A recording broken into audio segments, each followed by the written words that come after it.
Terima kasih buat Bu Desa, buat Bu Vivi yang saya kenal, buat Bu Rini ya, yang hari ini ulang tahunnya sama mama saya ya, panjang umur, semuanya sehat semua. Kita percaya bahwa saudara datang ke tempat ini, ada yang saya tadi lihat dari ibu dari Jakarta ya, ada yang dari Surabaya, satu gereja sama saya di Morning Star FD Mission ya. Saya percaya kalau saudara datang ke tempat ini jauh-jauh, saudara berharap pulang pasti dapat sesuatu. Saudara pulang, pola pikir saudara diubahkan, cara berpikir, bagaimana saudara keluar, pulang, saudara akan menjadi wanita yang tangguh. Senyatanya yang Tuhan cari hari-hari ini bukan saudara datang supaya saudara bilang gini sama Tuhan, Tuhan tolong duri dalam dagingku, segera berlari. Itu cuma target yang lahiriah. Walaupun itu ya, kita percaya bahwa Tuhan itu punya target hidup saudara dipakai Tuhan secara luar biasa. Hidup saudara bukan jadi wanita yang biasa-biasa, yang dianggap kebiasaan itu wanita itu identik dengan makhluk yang lemah. Tapi di mata Tuhan kita ini semua adalah wanita yang perkasa. Amin. Yang tangguh, karena kita diciptakan sebagai penolong. Artinya penolong buat suami, buat anak-anak. Makanya ada firman Tuhan yang berkata di Ibrani di Amsal 14 ayat 1 ya, yang berkata gini, wanita itu bisa merobohkan rumah tangganya ya, lewat tangannya dia bisa membangun, lewat tangannya juga dia bisa merobohkan. Itu wanita yang bijak dan bodoh. Ini kelihatannya saya harus ganti kayak ya. Semoga ini jelas. Ini juga nggak bisa bantu ya. Ya kayaknya suaranya on off. Ya, saya lanjutin aja ya. Kita percaya bahwa Rasul Paulus itu kalau targetnya cuma duri dalam daging, dia nggak akan jadi orang yang luar biasa, nggak akan jadi kepercayaan Tuhan dipercaya tulis 2/3 dari perjanjian baru.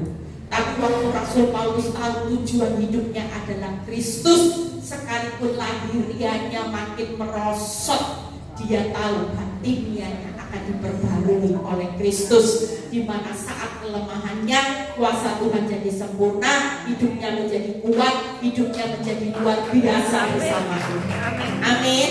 Nah, saudara, hari ini kita belajar dari kegagalan seorang wanita yang bernama Sarah. Makanya kalau ingin jadi wanita yang tangguh, jangan cepat minta duri dalam dagingnya diambil. Ya, jangan cepat minta keluar dari prosesnya Tuhan. Karena seorang penolong itu akan terus setia menolong sampai seisi rumahnya pulih. Walaupun bonyok Bu Eli, lihat suami tidak berubah-ubah. Ya, banyak wanita tidak menyadari, istri-istri khususnya. Kalau suami sakit stroke, sakit jantung, darah tinggi, saudara pasti seumur hidup kalau punya suami, ya ada seorang jemaat saya punya suami itu sudah bertahun-tahun stroke. Sudah mulai dari usia kepala berapa, 40 suaminya stroke, sampai usia 70 masih hidup. Tapi dia itu repoti katanya ya. Repotinya kenapa ya? Setiap kali dia harus siapin obat, semua makan, ya tidak bisa makan sendiri semuanya ya, apalagi mau yang namanya pergi bersama-sama sudah sulit ya. Tapi kita percaya ibu ini bilang ya memang repot Bu, tapi kita ingat sebagai penolong ya. Ibu-ibu tentu dia bilang ini ya, mau gimana lagi ya, saya tetap setia ngobati, kasih vitamin sampai sembuh. Itu lebih mempermudah kalau suami sakit secara fisik. Tapi kalau suami sakitnya jiwa, itu lebih membuat istri lebih tidak tahan untuk menyembuhkan. Contohnya sakit jiwa itu apa? Suami selingkuh, itu sakit jiwa ya. Suami KDRT, suami yang mulutnya kasar ya, suami yang tidak mau kerja, itu semua penyakit. Tapi sakit jiwa lah, kalau tidak sakit jiwa dia masih sadar fungsi sebagai suami, ya cari uang lah. Kalau dia tidak mau cari uang, cuma menggantungkan benalu jadi istrinya. Tapi kita percaya semua penyakit kalau kita serahkan dalam tangan Tuhan melalui kesabaran kita sebagai penolong, kita percaya semuanya akan dibuat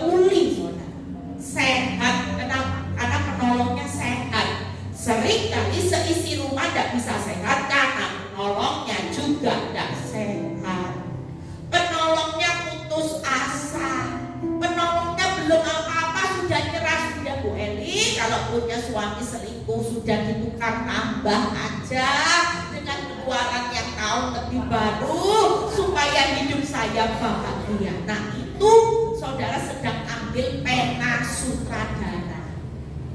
Penanya Tuhan tulis cerita kehidupannya supaya happy ending. Tapi saudara, itu tadi Bu Tirsa bicara, kadang-kadang kita bisa ya mungkin berapa tahun kita bisa semangat, tapi waktu mau menjalani akhir kehidupan saudara yang memang biasanya dalam satu sinetron itu kalau mau berakhir dibuat tegang dulu, derdek-derdek, sesek-sesek.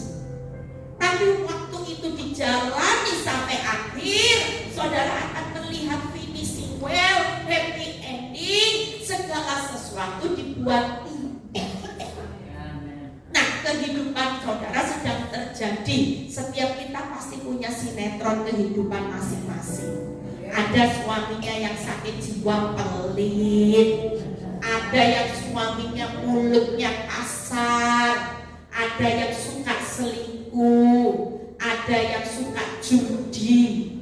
Tahukah kita hari ini Tuhan berkata, yuk jadilah penolong yang tetap setia, jadi penolong suamimu supaya seisi rumah itu melihat kebesaran Tuhan.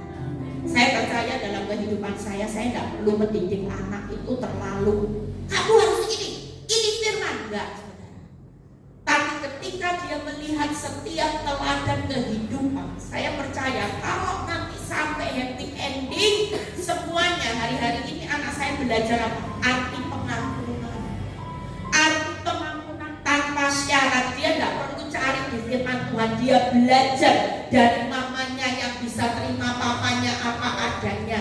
Dia bisa belajar mamanya yang tidak pernah balas caci maki dengan caci maki. Dia bisa belajar bagaimana mengasihi tanpa syarat. Itu semua sudah dipelajari. Dan kalau dia melihat kuasa Tuhan yang sempurna nanti di balik keadaan, anak saya bilang, mami capek enggak, Ma? Tunggu papa setia. Sampai anak-anak bilang gini, mama mau kawin aja lah, Ma. Kasihan mama. Toh Tuhan juga tahu mama sudah setia sama papa sudah di atas 10 tahun. Manusia kan punya batas kekuatan. Tapi saya bilang sama anak-anak saya, mama gak akan pernah takut menjalani proses. Mau di atas 10 tahun, mama tetap belajar setia sama papa. Walaupun papa tidak setia, ini membuktikan mama tetap setia sama proses Tuhan. Mama tidak mau mengubah jalan hidup yang Tuhan sudah tetapkan. Biar mama dipilih Tuhan hari ini untuk belajar setia-setia dengan suami yang tidak setia. Toh semuanya juga tidak sia-sia. Mami dapat upah mami juga nanti berdampak buat keturunan orang. Buat anak-anak juga nanti kalian juga akan menikmati apa yang mama tabur. Itu tidak pernah berlalu dengan sia-sia. Nah, kita belajar di Kejadian 16 ayat 5. Ya, ibu-ibu tetap rela hari ini jadi penolong itu apa? Bersakit-sakit dahulu, bersenang-senang kemudian. Jadi penolong itu tidak banyak untuk hak, tapi jadi penolong yang setia itu rela melakukan kewajibannya.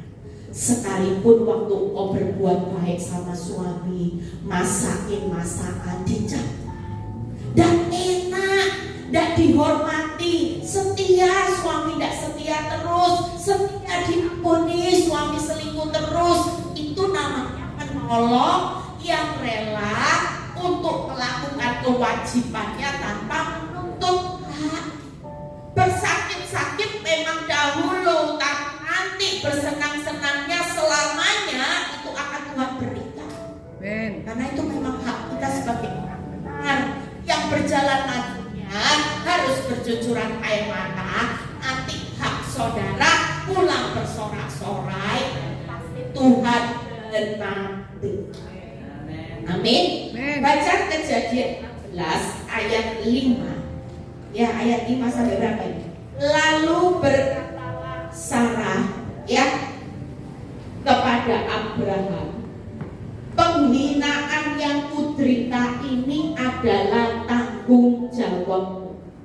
Akulah yang memberikan hambaku kepangkuanmu, tetapi baru saja ia tahu bahwa ia mengandung, ia memandang rendah aku. Tuhan kiranya yang menjadi hakim antara aku dan engkau.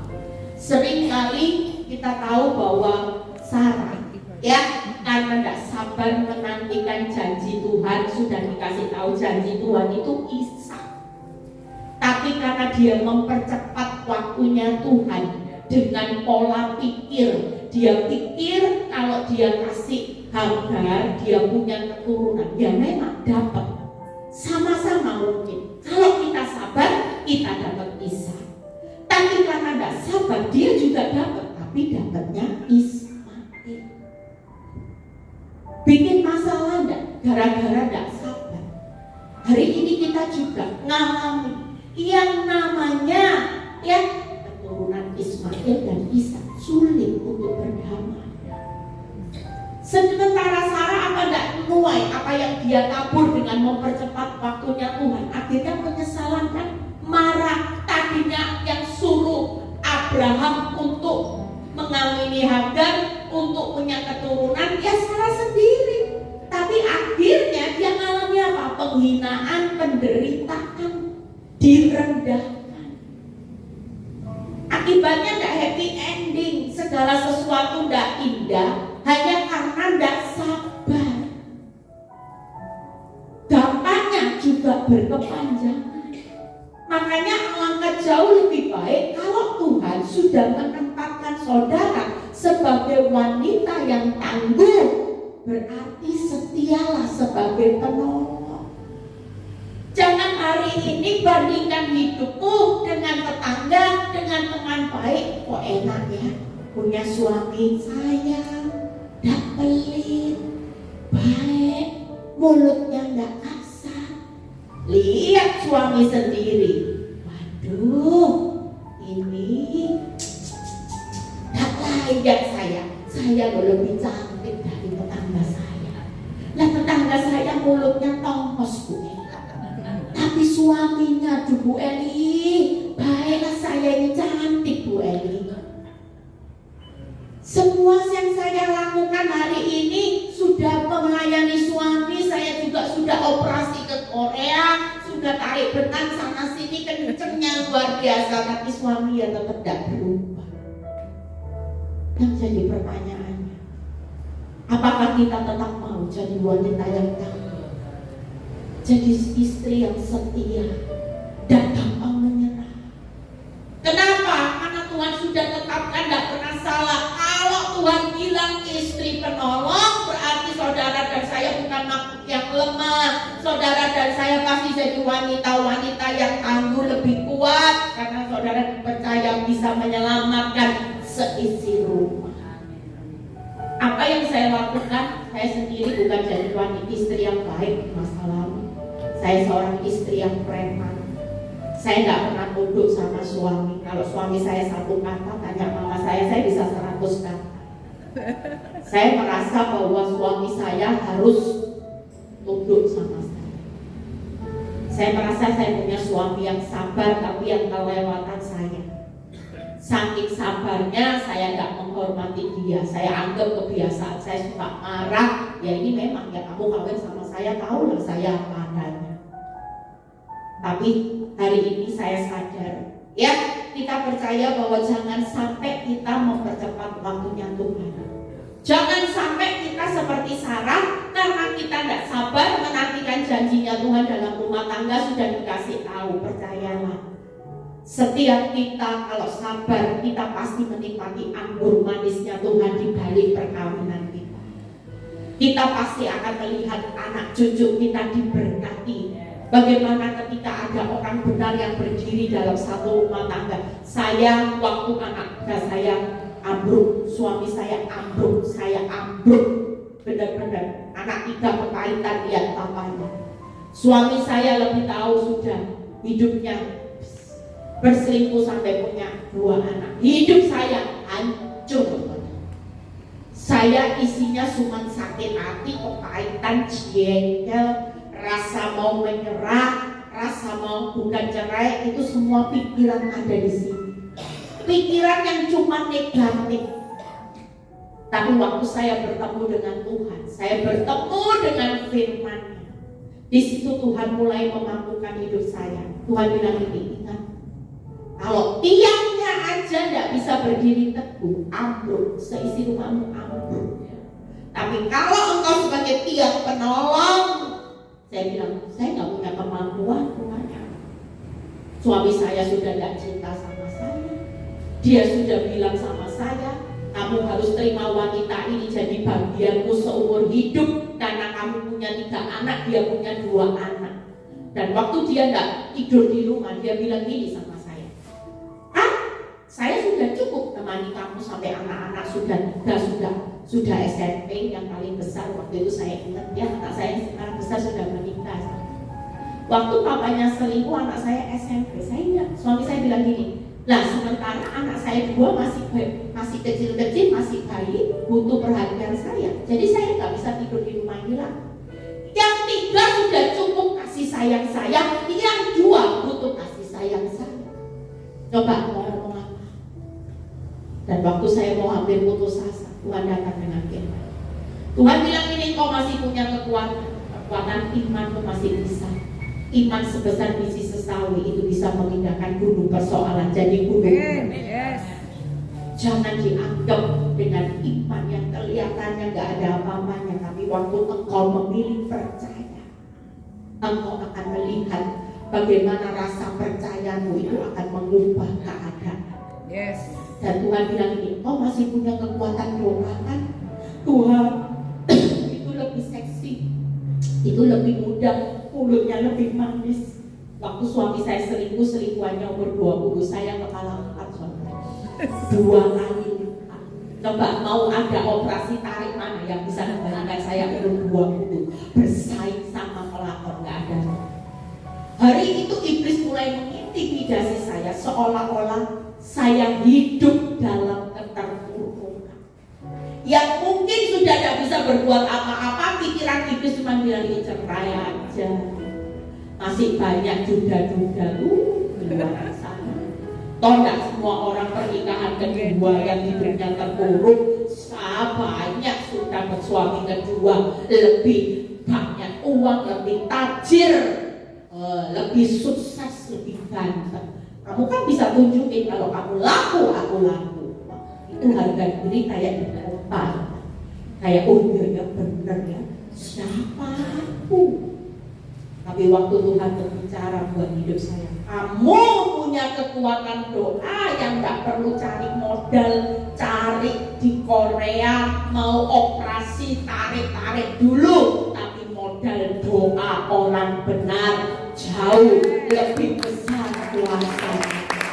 Gak perlu modal kecantikan, modal seksi. Kamu mau pakai baju ikut-ikutan belek-belek ini kelihatan buah dada kanan dan kiri. Kalau suami pulang, gak perlu.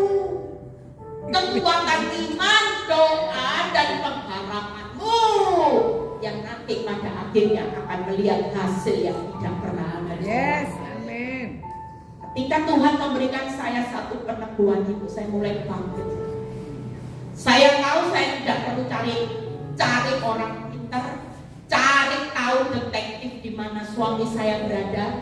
Hari itu saya berusaha tahu. Saya mulai cek WhatsApp-nya, rekeningnya, transfer berhasilnya berapa. Itu tambah membuat saya terpuruk. Tapi waktu Tuhan kasih saya iman, doa, pengharapan, tidak perlu cek-cek, tidak perlu detektif, tidak perlu ke Korea, tapi Eli lakukan itu, maka engkau akan melihat satu terobosan, perubahan demi perubahan itu akan mengikuti orang benar. Dan jujur waktu saya taat, satu pintu membuka banyak pintu. Coba kalau saya tidak ikut kata-kata Tuhan, hancur seisi rumah saya. Tapi hari ini saya melihat bagaimana suami saya, ya walaupun belum sepenuhnya dia untuk pertobatan yang sungguh-sungguh, tapi Tuhan sudah tangkap jiwanya, di mana iman saya sebagai sebagai istri melihat suami yang ateis hari ini sudah terima Yesus sebagai Tuhan Juru Selamat. Itu buat hidup saya tidak mudah. 15 tahun jadi suami yang baik, saya tidak bisa membawa hidupnya tentang Kristus. Ternyata Tuhan berbicara buat hidup saya. Kenapa 15 tahun dia jadi suami baik, tidak pernah kenal Kristus? Karena batu sandungannya istrinya sendiri. Lah istrinya preman, gimana dia bisa lihat Kristus? Lihatnya ya iblis. Nggak mungkin. Tapi waktu dia selingkuh, dia lihat istrinya yang tadinya preman, cerewet, nanduk, jadi kayak putri Solo. Maki-maki dulu saya selalu tidak mau terima. Kalau dia berani maki saya selalu bilang cerai. Tapi waktu mulut saya dirubah oleh Tuhan, di situ kuasa Tuhan bekerja. Jamah suami saya yang tadinya ateis bisa terima. Anak 3 selamat, saudara. Anak saya berdiri sebagai tiang. Tidak ada yang namanya proses narkoba, seks bebas dan sebagainya. Anak perempuan saya, tapi mereka bisa menikah dan dapat jodoh terbaik. Tuhan kasih sesuatu yang spesial. Kenapa? Karena keturunan orang benar itu selalu ada dalam pemandangan. Itu firman yang bicara. Jadi ibu-ibu di sini nggak perlu takut gimana ya di masa sulit. Tabungan saya sudah habis, keturunan saya gimana? Oh, nggak perlu takut. Waktu saya nggak punya kemampuan apa-apa, saya pikir masa depan anak-anak saya gimana. Tuhan ambruk ke dana ini, Tuhan kuain hidupnya Tuhan. Jengkel tiap hari hanya hidup dalam kepahitan. Apa saya nggak takut waktu anak-anak sekolah di luar pun sama. Apalagi suami saya nutup hanya dengan uang. Kira-kira hidup di luar negeri di Amerika dengan uang yang dikirim terus sama suami saya mau jadi rusak gampang nggak? Tapi waktu ada seorang ibu yang berdoa jadi tiang, di situ Tuhan pandang. Anehnya Tuhan promosikan tidak anak saya lulus bisa sumpah kumlot. Lulus semua hari ini bisa lulus sekolah terkenal, itu bonus buat saya. Makanya ibu-ibu yuk yang ada di sini mau jadi wanita tangguh, jangan keluar dari prosesnya Tuhan. Buka Kejadian 18 ayat 14. Saudara cukup jadi wanita, tidak usah peduli. Suamimu tidak berubah, kamu berubah. Suamimu tambah jahat, kamu makin sabar. Itu tujuan Tuhan. Kalau suamimu didoakan makin luar biasa, makin tidak pulang, sudah itu bagiannya Tuhan. Saudara diciptakan bukan sebagai hakim, tapi tetap sebagai penolong. Ada berapa banyak ibu-ibu saat mendoakan suaminya tambah jualan, tidak berubah-berubah. Seharusnya saudara tetap tekun, sabar, tetap didoakan, enggak malah berubah, ikut tambah jahat. Doanya juga berubah, cepet tomatek. Jujur, banyak orang yang karena jengkelnya kita berubah, sana tidak berubah. Itu ujian. Lah orang berubah itu tidak bisa instan. Berubah itu butuh proses, butuh benar-benar saudara dilihat kualitasnya. Nah kita baca Kejadian 18 ayat 14. Adakah sesuatu apapun yang mustahil untuk Tuhan? Pada waktu yang telah ditetapkan itu, tahun depan aku akan kembali mendapatkan engkau. Pada waktu itulah Sarah mempunyai seorang anak laki-laki. Senyatanya hidup kita ikut Tuhan itu ada waktu yang ditetapkan. Mungkin kalau Sarah hari itu tidak mempercepat waktunya Tuhan, senyatanya memang kehidupannya tidak ada dasar untuk berharap. Sudah nenek-nenek mati haid, tidak mungkin. Makanya Sarah ngomong tidak mungkin, aku tak ambil caraku sendiri aja. Mungkin saudara nggak mungkin loh suamiku berubah. Ini sudah watak. Memang tabiat dari kawin sampai sekarang yang pancet Bu Eni. Tapi percayalah, bagi Tuhan ini kata kunci.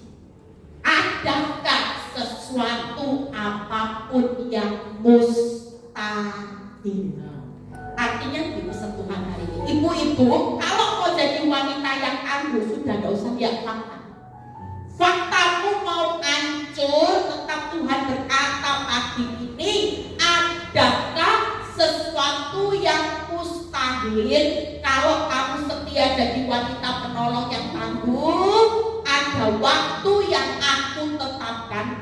bulan depan, dan tahun 2 bulan lagi, bisa tahun depan, aku akan menepati janjiku di atas kehidupan orang benar.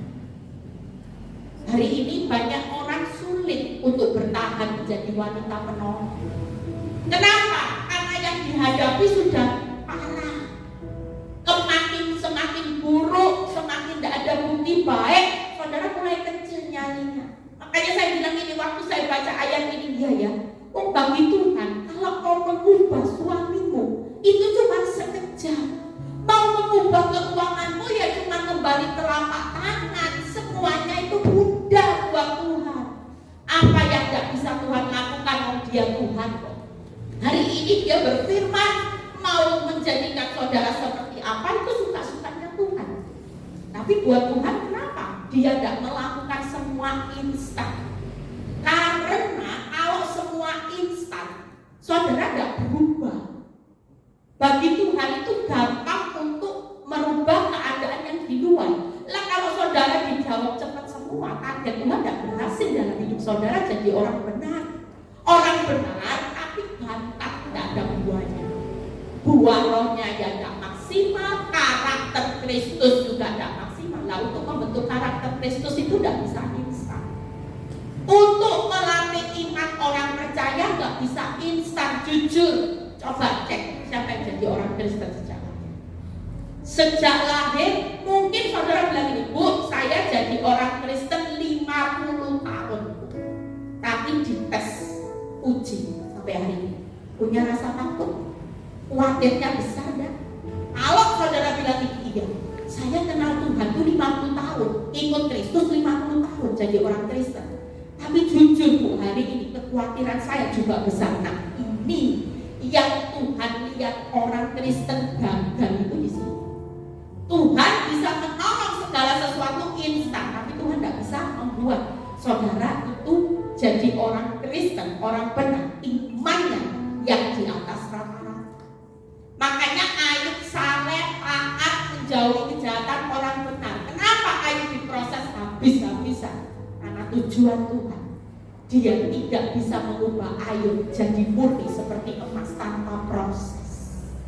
Saudara tidak akan timbul seperti emas hari ini di tangan Tuhan tanpa proses. Tidak ada. Coba orang yang nyaman, uangnya tebel, kantongnya tebel, kira-kira bisa tidak punya iman, punya karakter, punya buah roh yang baik? Nah, hari ini kita percaya, kita kalau menjadi wanita tangguh, bagaimana mentalnya saya tidak bahas panjang-panjang.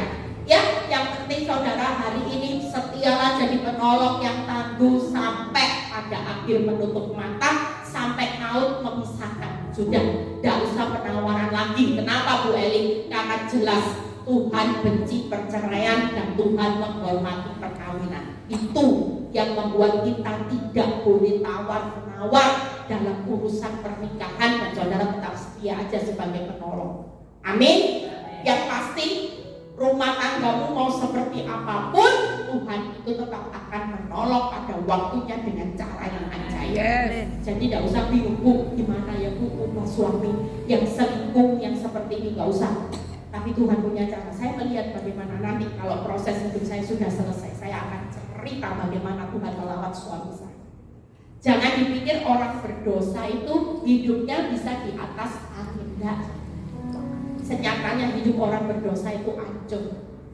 Saya itu sering dengan suami saya ngomong di depan saya, kamu jangan pikir aku ini ketawa-ketawa, bisa ketawa-ketawa, hatiku ini hancur, hatiku tidak pernah damai. Saya lihat suami saya itu waktu belum berbuat dosa, itu tidurnya gampang, tidak perlu obat tidur, sebentar aja sudah 10 menit tidur. Tapi sejak dia berbuat dosa, dia harus minum obat tidur, dan itu dosisnya bukan dosis yang rendah.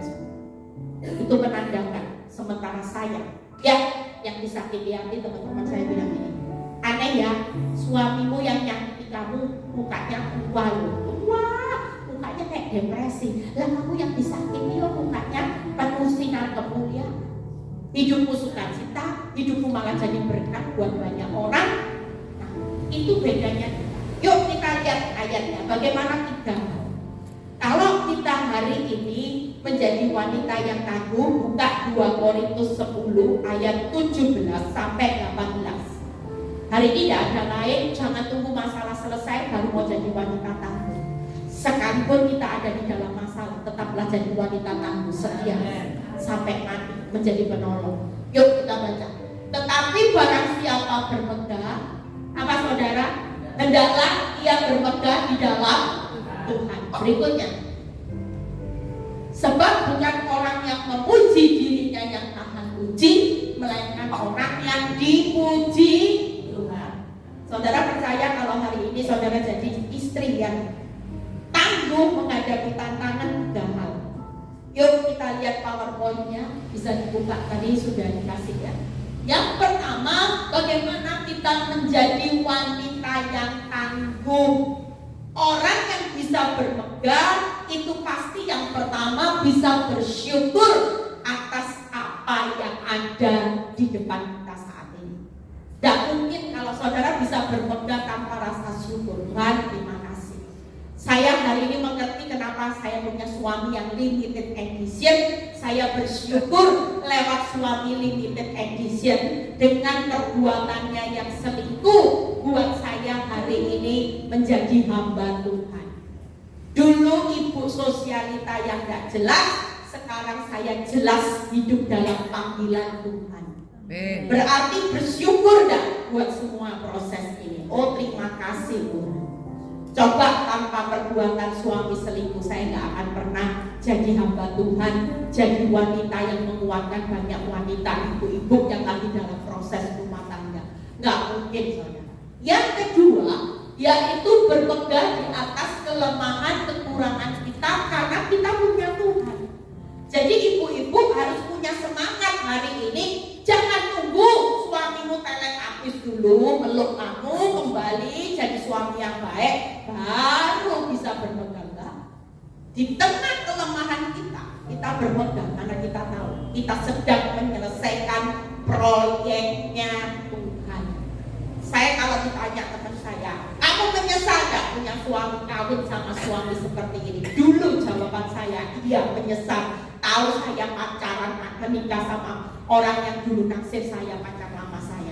Mungkin saya bisa jawab itu, tapi hari ini kalau orang tanya sama saya, menyesal gak? Walaupun suamimu sampai hari ini belum kembali sepenuhnya sama kamu menyesal gak? Saya justru berpegang di tengah lemah saya. Karena saya tahu waktu saya berpegang di tengah kelemahan saya, kuasa Tuhan justru menjadi sempurna. Amin. Itu yang saya tahu. Makanya nggak perlu tunggu hari ini, walaupun keadaan keuanganmu hancur hari ini, saudara berpegang. Kenapa? Karena kita mengharapkan sesuatu yang terbaik itu dari Tuhan. Kekuatanmu sudah tidak mampu, tapi bagi Tuhan tidak ada mustahil. Orang banyak berbicara gini, kok bisa ya kamu ini sukacita di tengah badai rumah tanggamu. Karena saya sudah tidak lihat pengharapan sama manusia lagi. Kalau saya lihat suami saya terus, saya kecewa. Berapa banyak ibu-ibu juga kecewa. Waktu suaminya kembali, dia senang, dia kesaksian. Ternyata hati manusia tidak ada yang tahu. Suaminya kembali itu pasang trik, menghabiskan harta di rumah. Setelah dicuri semua berangkasnya, keluar lagi kembali sama pelakon. Lah, makanya kalau kita berpegang hanya karena tunggu masalahmu selesai, ya kamu gak akan pernah bisa berpegang. Nanti lama-lama banyak ibu yang saya layani kanker duluan, mati duluan, suaminya sehat. Sudah mati suaminya menikah lagi. Lah kenapa? Karena hidup sakit hati terus. Selama suaminya belum balik, dia ciengkel, dia sakit hati. Hari ini yuk wanita yang tangguh itu berpegang di tengah kelemahan. Kalau orang tanya, loh kamu kok bisa ya sukacita di tengah bangkrutnya usaha suaminya? Kenapa? Jawaban saya bilang gini, kenapa kamu bisa berpegang di tengah suamimu yang lagi selingkuh? Ya, karena saya berpegang bukan berharap pada apa yang saya terjadi. Hari ini saya berpegang karena saya punya Tuhan yang besar. Yes, amin. Berpegang saya karena selama saya punya nafas kehidupan, saya tidak akan pernah putus pengharapan. Saya tidak akan pernah putus asa. Selama saya masih bernafas di dunia, itu berarti saya tahu saya masih punya waktu untuk berharap dan janji Tuhan. Pengharapan saya di dalam Tuhan tidak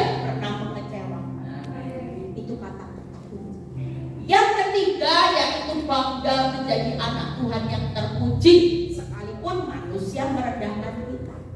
Mungkin orang bilang ini, kasihan deh lu, ya punya suami tidak cinta, sampai punya 2 anak, suami sudah tidak tidur di rumah, kamu direndahkan kayak keset, gak apa-apa. Saya cuma bilang ini gak apa-apa. Yang kamu lihat kan sementara, tapi yang aku lihat dia pasti jadi hamba Tuhan suatu kali. Tuhan akan pulihkan dia. Tidak akan pernah apa yang saya tabur dalam benih kebenaran itu menuainya dengan tangan kosong. Tidak ada dalam firman Tuhan. Benih kebenaran itu selalu memerdekakan setiap keadaan hidupnya. Itu sudah firman. Kalau firman dihidupi, firman pasti digenapi. Tidak ada orang yang menghidupi firman Tuhan tidak genapi, tidak ada saudara. Karena dia itu setia. Tapi yang membuat kita tidak lihat kebenaran firman karena kita sering kali tidak setia sama Tuhan. Tabur benih kebenaran Senin Kemis, Senin benih kebenaran, Selasa Rabu Kamis benihnya setan. Kamis Jumat Sabtu Minggu benih kebenaran karena melayani Tuhan. Pulang dari pelayanan balik lagi marah, sakit hati. Itu namanya orang yang tidak konsisten. Kalau Tuhan setia ya kita setia. Jangan kita hari ini maunya Tuhan setia sementara kita tidak bisa setia, saudara. Kok kita cuma disuruh setia tabur benih kebenaran aja yang konsisten. Ya kalau suami pulang dalam keadaan marah-marah, tuntutan Tuhan kita sebagai seorang istri apa? Ya jangan balas marah, sabar. Itu yang benar. Nah kita lihat satu persatu. Makanya kalau orang tanya kasihan ya lu gak usah kasihan sama saya. Saya hari ini bangga kok jadi anak Tuhan. Saya tahu manusia bilang kasihan deh, tapi Tuhan angkat tangan, angkat jempol buat kesetiaan saya sama suami yang tidak setia. Walaupun orang bilang ini goblok nih kamu, bentonya kamu, wong kamu lu masih muda, kamu lu masih bisa dapat yang di luar. Kamu percaya Eli kalau kamu open PO genit-genit dikit laku. Dan mungkin ayo coba ada kalau ngomong lewat kamu genit. Oh, tadi ngapain? Tapi buat hidup saya jujur, kalau itu mau ada kesempatan saya bisa. Tapi itu tidak membuat Tuhan bangga. Walaupun orang dunia berkata saya bego bodoh, tapi saya cuma lihat satu hal. Tuhan yang puji hidup saya itu sudah lebih dari cukup. Karena kalau pujian manusia berhenti sampai di bumi, tapi kalau Tuhan puji saudara, upahmu besar di surga. Amin. Yang pertama yuk kita lihat orang bersyukur sekilas aja. Mazmur 37 ayat 34. Hari ini bersyukur. Siapa yang lagi menantikan janji Tuhan, jangan seperti Sarah. Ya, jangan cepat-cepat. Sudahlah, biarkan Tuhan yang punya waktu. Nanti ditutupnya dengan mustahil, keajaiban terjadi. Tidak usah mikir kok sulit ya Tuhan, tidak usah mikir. Yang pasti kalau sudah waktunya Tuhan, yang mustahil akan terjadi. Nantikanlah Tuhan dan tetap ikuti jalannya. Ya, Mazmur 37 ayat 4. Nantikanlah Tuhan, hari ini sabar jadi istri yang penolong dan tetap ikuti jalannya. Ikuti aja jalannya. Disuruh sabar, setia, tidak boleh selingkuh ya Tuhan, tidak boleh lihat kanan kiri ya Tuhan, tidak boleh. Lirik-lirik suaminya orang, banding-bandingkan tidak boleh. Terus mengingini suami orang, mengingini suami tetangga tidak boleh. Pokoknya nantikan Tuhan, ikuti jalannya. Maka apa saudara? Ia akan mengangkat engkau untuk mewarisi negeri dan engkau akan melihat orang-orang fasik dilenyapkan. Hari ini bersyukur aja. Siapapun yang nyakiti saudara itu pasti dilenyapkan. Tapi buat saudara yang hari ini setia nantikan Tuhan, setia ikuti jalannya, jadi wanita yang tangguh, ya tetap bersyukur, maka upahnya ini 3 poin. Coba bukan. Siapa yang hari ini belajar bersyukur, ya sudahlah Tuhan, suamiku tambah kuarang, tambah cerewet, tambah tua, tambah buawet, tambah kulit. Sudah aku bersyukur buat suami yang baik, bersyukur. Aku tetap mau setia. Nah ini yang nanti kita akan terima. Kita akan diangkat menjadi kepala, berhasil, beruntung. Kita juga akan mewarisi negeri, termasuk kalau urusan warisan anak cucu juga akan ikut menikmati, dan kita pasti selamat. Justru orang yang merekakan yang jahat nanti dalam hidup rumah tanggamu dan selamat, karena pasti orang fasik dilenyapkan. Tapi buat saudara dan saya yang hari ini, ya banyak ibu-ibu juga yang akhirnya kanker. Kenapa? Karena orang fasik. Sudah tahu kebenaran, jangan sakit hati, jangan jengkel, jangan marah, dilakukan terus, dilakukan perintahnya Tuhan. Jangan balas perbuatannya dengan kejahatan, dibales terus sama yang jahat. Bikin kopi dikasih obat urus-urus. Bikin kopi itu saya lagi nangani satu jemaat saya yang dituntut di pengadilan gara-gara ketahuan suaminya kasih obat tidur dalam kopinya. Tujuan dia supaya pulang kerja, karena dia tahu rutinitasnya kalau pulang kerja habis makan dia selalu bersama. Nah dia putar otak, gak sabar. Dia pikir kasih obat tidur supaya habis makan ngorok. Dan itu memang 1-2 hari tidak ketahuan. Suaminya tidur beneran. Tiap kali makan tidur, tiap kali makan tidur, dan dia tapi yang namanya manusia punya kecurigaan. Ini tidak normal.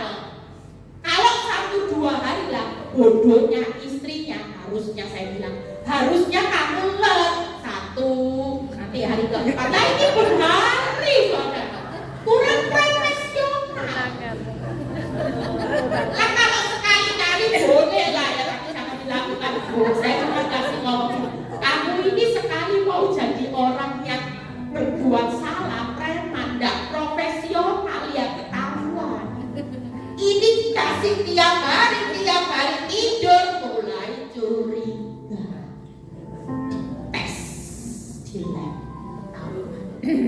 marah suaminya, dituntut cerai. Dia ngomong sama hakimnya, Pak, saya tidak bisa bertahan dengan orang yang ingin bunuh saya.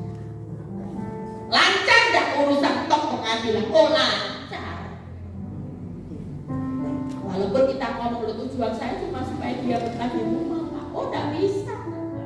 Suami sudah bilang ini aku tidak mau, tidak akan, mati aku bisa suatu kali kalau ini tidak mempan, kamu cekik saya dengan malam ini. Karena memang wanita itu perkasa, sekali disakiti hati bisa lebih parah, bisa cincang-cincang. Saya pernah melayani di penjara, main musik, saudara. Wajahnya masih muda, ketawa-ketawanya, senyumnya lembut. Suatu kali jemaat saya duduk di depannya.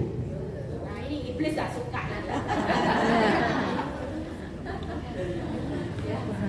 Saudara percaya ya, suara saya mungkin terdengar enggak ya? Ya. Jadi waktu itu jemaat saya duduk di sini, pemain musiknya main di sini.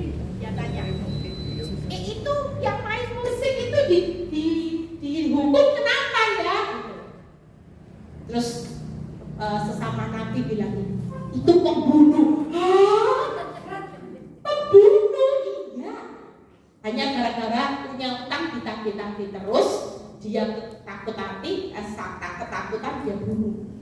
Makanya kita ini hari ini yuk jadi wanita yang tangguh itu sudah tidak pakai reka-rekaan lagi. Sudahlah, percayalah Tuhan itu jauh lebih sanggup. Cuman kita dituntut sabar karena kita juga diproses pemurnian. Bukan hanya pasanganmu, tapi hidupmu juga lagi dimurnikan.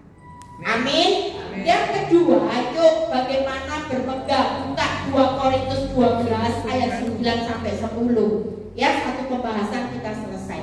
Nah, ini Paulus yang berkata, makanya kita hari ini tidak ada pulang dari tempat ini, ibu-ibu mukanya kayak Judanil lagi. Ya, sudah hutang, ya sudah percaya. Suami tidak berubah, saya berubah. Lah kalau iman, doa, pengharapanmu makin kenceng, kira-kira keadaan itu berubah tak saudara? Pasti. Tapi kalau kau kayak Judanil terus, orang kayak Judanil itu pasti tidak punya kekuatan doa. Orang Judanil putus asa tidak punya kekuatan iman. Orang yang hari ini merenungi nasib tidak punya kekuatan pengharapan. Tapi kalau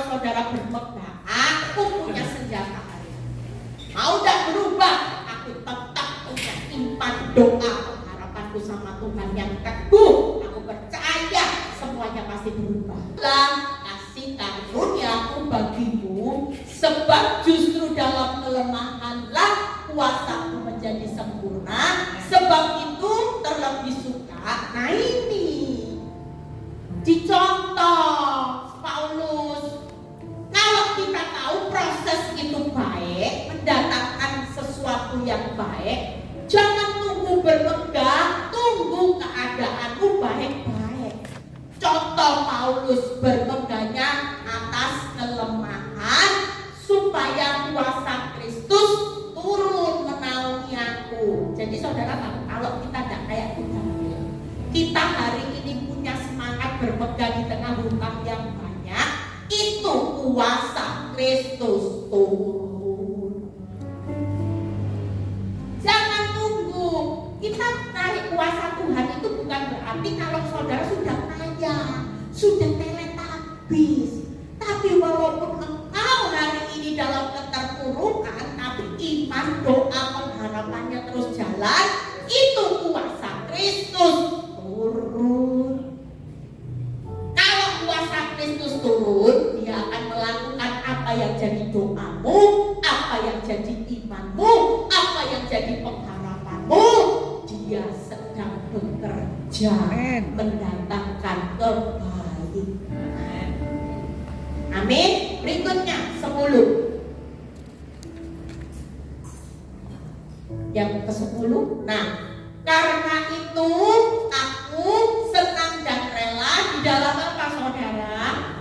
Kelemahan, siksaan. Banyak orang gak bisa. Orang kalau sudah disiksa suaminya, marah langsung jadi preman. Ya, disiksa hatinya, disakiti terus, ngampuni disakiti. Saudara gak bisa saya bilang ini ya wis Tuhan, aku senang dan rela di dalam kelemahan siksa. Tidak ada. Orang bilang ini kurang ajar. Sabar pada batas. Saya bukan Tuhan, saya bukan malaikat, saya manusia. Kalau Tuhan suruh ampuni 70 kali 7 kali, itu Tuhan, saya tidak bisa. Sorry Tuhan. Ya sudah. Kira-kira kalau saudara ngomong gitu di hadapan Tuhan, Tuhan bisa paksa saudara? Tidak bisa. Tempat Tuhan dari atas bilang ini, aku yang tak sokong. Katanya anakku, lah kok benih lagi toh dalam hidupku, mana benih-benihku ini. Kalau kita makin kenal Tuhan, kita makin rela. Saya waktu baca ayat Paulus ini saya bilang iya ya, banyak orang nggak bisa bermegah, senang, rela dalam penderitaan, siksa. Itu nggak bisa. Orang maunya bermegah, senang, rela, zona nyaman, ayah, toko rame, toko berkati, anak-anak baik, semua kesehatan baik-baik. Lalu saudara bisa puji Tuhan, haleluya. Aku maukah kita hari ini berkata, aku mau menderita, karena aku tahu semuanya ini akan berakhir untuk kemuliaan Tuhan. Aku rela dijadikan alat peragannya Tuhan untuk membuktikan di saat kelemahanku, aku akan menunjukkan kuasa Tuhan itu sempurna. Yes. Amin. Amin. Saya bisa jadi hari ini jadi Ibu Eli itu lewat penderitaan kesiksaan sesak. Kalau saya tidak lewat penderitaan yang panjang, saya nggak lihat saya jadi hamba Tuhan. Orang tanya, Bu Eli punya cita-cita hamba Tuhan. Oh, kalau suruh milih angket, satu cita-cita jadi pengusaha, jadi orang terkenal, jadi hamba Tuhan. Saya coret pasti hamba Tuhan. Tapi justru ketika saya rela mengikuti apa yang Tuhan mau, saya hari ini dipakai Tuhan jadi alat peraga. Banyak ibu-ibu bilang ini untung loh Bu, ibu ini bisa khotbah tentang perselingkuhan. Dari dulu saya tarik khotbah tentang selingkuh yang hamba Tuhan yang alami tidak ada. Ya tidak ada yang mau ngaku soalnya jaim semua. Saya hari ini buka semua, bukan berarti aib, tapi lewat aib yang saya alami di awal, kemuliaan Tuhan terjadi. Yang berikutnya kata-katanya apa? Di dalam penganiayaan kesesakan oleh anak Kristus, sebab jika aku lemah maka aku kuat. Buka PowerPoint-nya. Kalau kita berpegang hari ini, maka kita akan melihat yang pertama, kuasa Kristus Tuhan akan menjadi sempurna dan kita akan menjadi kuat. Kalau belum selesai, ingat loh ya, Tuhan lagi menyempurnakan. Jadi jangan mempercepat. Kalau sudah kuasa turun, Kristus turun, dia akan ambil alih bebanmu. Di alam roh walaupun belum terjadi pemulihan, tapi dia sedang bekerja, dia sedang bertindak, dan dia sedang berperan buat saudara dan saya untuk memperjuangkan perkara. Sehingga saudara akan melihat kalau dia yang bekerja, dia yang bertindak, dia yang berperan, kita pasti akan melihat kuasa Tuhan itu sempurna. Yes. Dan waktu itu dipulihkan, Tuhan juga bangga. Saudara bukan jadi orang Kristen yang ada di bawah rata-rata, tapi hidup menjadi orang Kristen yang punya mental pemenang. Amin. Berapa banyak orang yang dipercepat jawaban doanya, sudah kaya sombongnya. Amin. Hidupnya tidak jadi berkat, malah kalau kesaksian. Saya pernah dengar orang kesaksian di tempat kami. Waktu ibu ini kesaksian, yang belakang itu temannya saya tidak tahu. Ya, mungkin teman atau teman. Dia bilang ini, saya diberkati Tuhan tahun ini, rumah saya 1 jadi 3. Wah, bangga. Tapi yang di belakang bilang ini, amin yo, ibu ini aku kenal. Sombongnya, jualan kemeliti bisa ngomolin. Mungkin waktu kesaksian ibu ini bangga, maunya nunjukin Tuhan pun dahsyat. Tapi ketika ada orang yang berkata seperti itu, kira-kira Tuhan bangga? Percuma tambah kaya, tambah pelit, tambah sombong, tambah kemelinting orang. Nol gitu. Tapi waktu kita hari ini rela di dalam siksaan, tapi Tuhan melihat, hidupnya makin luar biasa, suara, hidupnya makin rendah hati, makin lemah lembut, makin banyak orang diberkati, sehingga namaku dipermuliakan. Itu buat Tuhan banget. Makanya Tuhan bilang ini, Eli sabar ya, duri dalam dagingmu tidak cepet-cepet tak ambil. Nanti kalau duri dalam dagingmu tak ambil cepet-cepet, kamu dipulihkan teletabis. Nanti kalau diundang Tirza pelayanan di Temanggung, ditolak. Bu, saya lagi hati mukut. Jangan ganggu saya. Kenapa saya rela? Capek. Ya, bayangin dari Paraan ya, tanggal 9. Tanggal 10 saya harus ke Jakarta khotbah. 10 balik lagi ke Semarang. 12 khotbah di Victoria Jakarta. Di Semarang. Hari ini saya harus ke sini. Nanti pulang besok khotbah 3 kali di Surabaya. Capek. Tapi saya bisa hari ini bisa mencintai Tuhan. Saya tidak punya rasa capek. Kenapa? Rasa mengasihi Tuhan saya lebih besar dari rasa capek saya. Yang saya pikirkan cuma Tuhan, jiwa-jiwa. Saya cuma pikirkan jiwa-jiwa untuk ibu-ibu, bapak-bapak semua yang bisa dengan khotbah saya bisa move on semuanya tahun ini. Amin. Yang terakhir, ya. Jadi percaya kuasa Tuhan sempurna, kuat, ya. Bangga menjadi anak Tuhan. Buka 1 Petrus 2 ayat 20 sampai 21. 1 Petrus 2 ayat 20 sampai 21. Makanya hari ini bangga aja. Walaupun dunia berkata kasihan deh lu, tidak apa-apa. Orang fasik akan dilenyapkan, tapi buat saudara dan saya hidup di dalam perjalanan di bawah Tuhan naik. Ya, jadi kepala terbang tinggi. Yuk, sebab dapatkah disebut pujian jika kamu menderita pukulan karena kamu berbuat dosa? Tidak ada poinnya saudara. Ya, kalau buat dosa terus saudara mengalami hajaran, mengalami masalah, itu tidak ada poinnya. Tapi lihat, tetapi jika kamu berbuat baik dan karena itu kamu harus menderita, maka itu adalah kasih karunia Allah. Berikutnya, sebab untuk itulah kamu apa saudara? Dipanggil. Makanya kalau sudah berbuat baik sama teman baik, fitnah, ditusuk dari belakang, tidak usah kaget. Ini namanya hidup dipanggil jadi pengikut Kristus, praktek. Jangan balas kejahatan dengan kejahatan, tapi kalahkanlah kejahatannya dengan kebaikan. Lah kalau ditusuk dari belakang sudah berbuat baik, ya teruslah berbuat baik. Jangan berhenti berbuat baik karena yang dibalas jahat. Berarti ibu-ibu kalah dengan kejahatannya. Jangan pernah berhenti berbuat baik sampai kejahatannya yang kalah. Lah kita enggak. Kita yang menyerah dengan kebaikan kita, justru kita berubah jadi jahat. Hari ini yuk berikutnya, karena Kristus pun ya telah menderita untuk kamu dan telah meninggalkan teladan bagimu supaya kamu mengikuti jejaknya.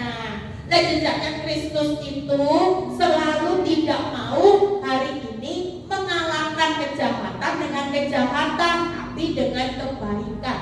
Hal buka. Yuk, bangga menjadi anak Tuhan yang terpuji. Itu yang pertama. Apa hari ini bangga aja sudah, ya. Jadi wanita yang terpuji, jadi wanita yang terpanggil jadi alatnya, jadi wanita yang mengikuti jejaknya. Hari ini bangganya Tuhan jadi pujian ketika saudara hari ini bisa dipuji oleh Tuhan.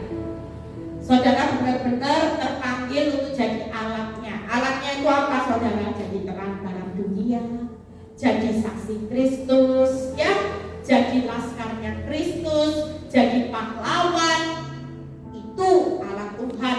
Dan kita hari ini bangga karena kita jadi wanita yang tangguh, yang ikuti jejak Kristus. Jangan ikuti jejaknya dunia. Dunia lagi tren bukan cerai, saudara ikut-ikut. Dunia lagi tren apa? Ya, itu saya lihat di WhatsApp lagi viral. Orang-orang yang suaminya selingkuh di video suaminya sama pelakor, diviralin. Suaminya dilabrak sama pelakor, diviralin. Orang Kristen. Kita sebagai anak Tuhan, yuk jangan ikuti jejak dunia. Kita tetap ikuti jejak Kristus.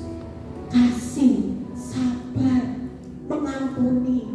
Itu yang kita ikuti. Sudah, dia diampuni tetap selingkuh, ya sudah, itu bagiannya Tuhan. Itu orang wanita yang tangguh yang mengikuti jejaknya Kristus. Saya sudah selesai 3 hal, ya. Harapan saya, bagian kita buka Yakobus 4 ayat 8. Bagian kita hari ini, ya. Yuk, mungkin ibu-ibu tahu bahwa kita kalau berdiri di atas kekuatan kita tidak akan mampu. Karena di luar Kristus kita tidak mampu berbuat apa-apa. Yakobus 4 ayat 8. Mendekatlah kepada Allah dan Dia akan mendekat kepadamu. Tahirkan tanganmu, hai kamu orang-orang berdosa, dan sucikanlah tanganmu, hai kamu yang pendua hati. Bagian kita buka PowerPoint yang terakhir.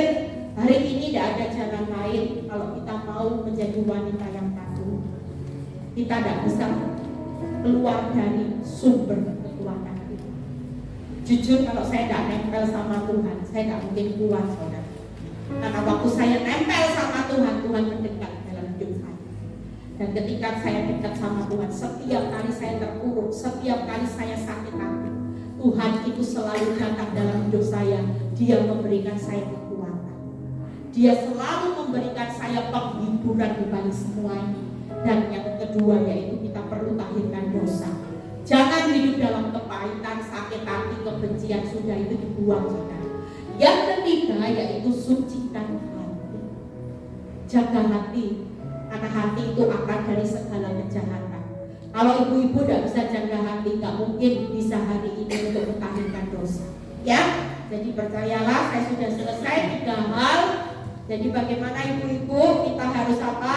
Yang pertama yaitu bersyukur, yang kedua bermegah, yang ketiga bangga aja. Ya, jadi tidak ada jalan lain menjadi wanita yang tangguh. Tidak usah tunggu masalahmu selesai, ngucap syukur aja. Hari ini bermegah di tengah kesesakan, di tengah suami masih dalam proses, keuangan dalam proses. Yang ketiga yaitu tetap bangga. Anak kita hari ini walaupun disakiti hati, kita tetap jadi istri yang setia.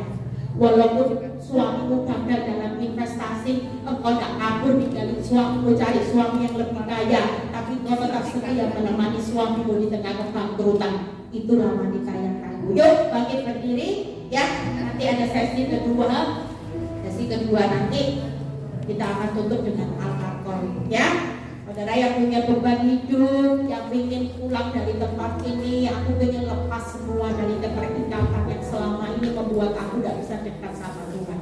Saudara mungkin sudah punya catatan apa yang mau dibuang di tempat ini ya. Saudara mau buang sampah-sampah supaya ketika keluar dari tempat ini saudara bisa menjadi pribadi yang dekat sama Tuhan, yang Tuhan sudah menakdirkan dosa-dosamu, dan hari ini saudara bisa menjaga hati senantiasa. Yuk